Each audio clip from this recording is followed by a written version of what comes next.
Family, what's good? It's your boy TOJ, also known as Rico Suave at your service.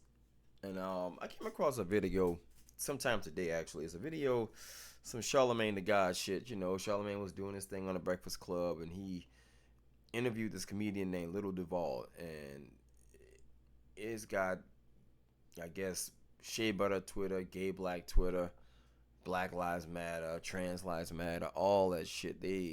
He got him up in arms right now because Little Duval was basically just answering a question. And I'm just at this point, man, I'm so sick and tired of fake outrage. The dude basically just answered a simple question. Charlemagne was basically just being Charlemagne the God, doing his fucking ignorant Charlemagne thing, just getting in the man hair, asking him weird questions. And as part of the Breakfast Club, I don't know if you guys understand the dynamic of how the Breakfast Club work. You have Angela Yee, who is not necessarily the voice of reason, but she's just like she's the ladies' voice. Okay, she speaks on behalf of the ladies.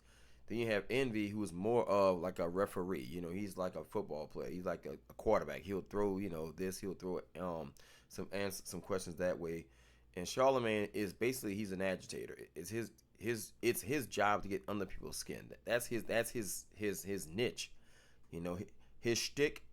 That's it. That's basically Charlemagne's thing. And he asked Little Duval if he had sex with a transsexual and he found out that it was a man after the fact, what would he do? And he basically said, I'll probably be upset to the point where I would want to, whip the ass or kill him.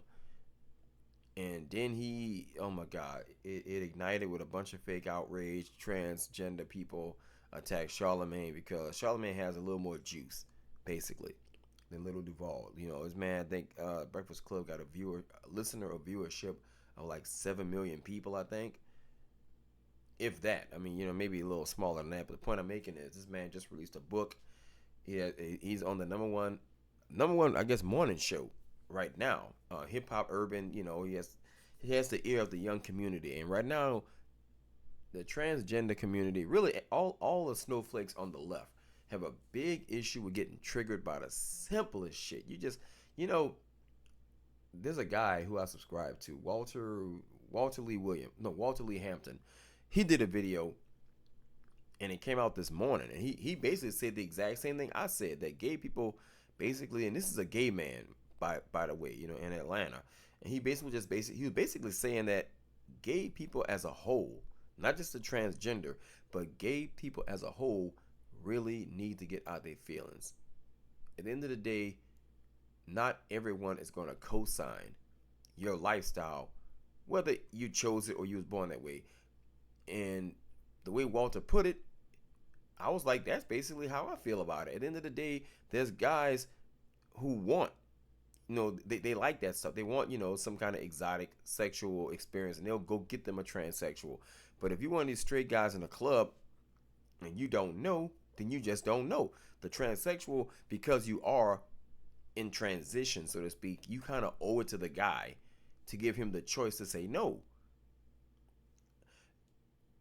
There's a person on the internet, a porn star, an actual transsexual black porn star, and she was telling a story on her Facebook page, or some kind of way I came across a video, probably was on YouTube, and she was telling a story where it was four girls. She was the fourth girl, basically, and the finest one out of all the girls, because she got like the liposuction booty and the fake implants and the fake weave. And a guy, some guy was stalking her because she was, bumping and grinding on the man the whole night. And she says, well, she went outside to smoke a cigarette outside for some kind of phone call. Basically, she ended up being outside the club, and word got to her that one of the dudes who was friends with the guy she was grinding with kind of passed word that, hey, look at my nigga, that's a woman, man, that's a guy in a dress. Then when he realized the whole night he on the dance floor looking at this thick, fine, red bone or whatever, and when his friends was like clowning him, saying, look at dog, that's a dude in a dress. So he came outside the club like, hey man, let me holler at you. And she said, oh my God, I had to get in the car and drive off. This nigga was, busting shots at me. So I'm like, dude, you don't really fuck with nobody like that, man. I don't understand why the transgender community just don't see that. You know what I'm saying? Even like with gay dudes, I got, I'm friends with maybe 11 gay guys, but I'm like really intimate, close friends with like four, because these guys throw like a party once a year during Mardi Gras, and I do the decorations. Like I'm an artist. That's my regular job. I'm an actual artist, a visual painting artist. I paint with a paintbrush and all that other stuff. So, but in a daylight, before the party starts, I'm kind of the guy that's doing the decoration and I'm picking up my money, you know.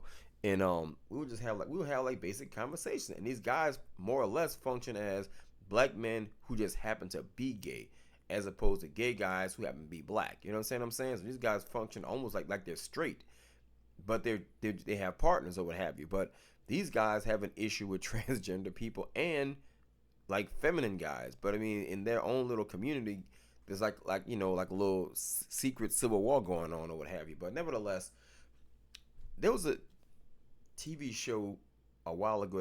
Actually, I think the show what I'm about to tell you right now is how it got canceled. I think Jenny Jones, and this was like the epitome of like Jerry Springer type of shit. Jenny Jones was like basically all that was ignorant. She was like Maury Povich before Maury Povich got famous, but she was in the same realm of Jerry Springer, Maury Povich, Morton Downey Jr., Jerry Springer, all that type of stuff. Phil Donahue, that's the other name I was looking for. And Jenny Jones, there was a episode where girls would come on stage and reveal their crush, and a secret crush, and the guys would come out, oh my god, I had no clue you had a crush on me. And sometimes it would be like just like a guy's female best friend would have a crush on him. But in this particular episode, it was a black dude who was invited to come on the stage on the show rather, and he did not know that a transsexual had a crush on him. And man, this dude went back home, and I think he killed the guy, the transsexual who had the crush on him.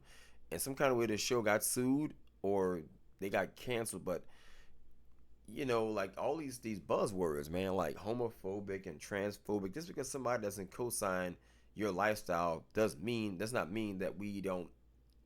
I guess we don't lose compassion, or we have no compassion for the person that practices that lifestyle.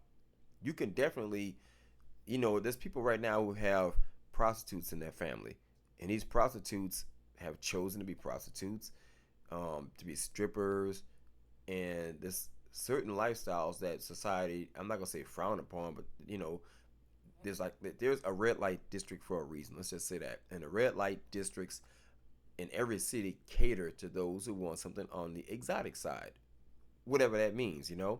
But Lil Duval, getting back to the point, he cleared his statement up, and as a comedian, he made a tasteless joke. It may be funny to some folks, but I read so many of the comments on the Breakfast Club, and in fact, Charlemagne the God actually condemned his statement. Look here, bro, you shouldn't have went there. You shouldn't have went there with with your comment. You should have said something funny, like some kind of little witty, pithy comeback or what have you. But nevertheless, the guy cleared up his statement, because he kind of knew what was going to happen.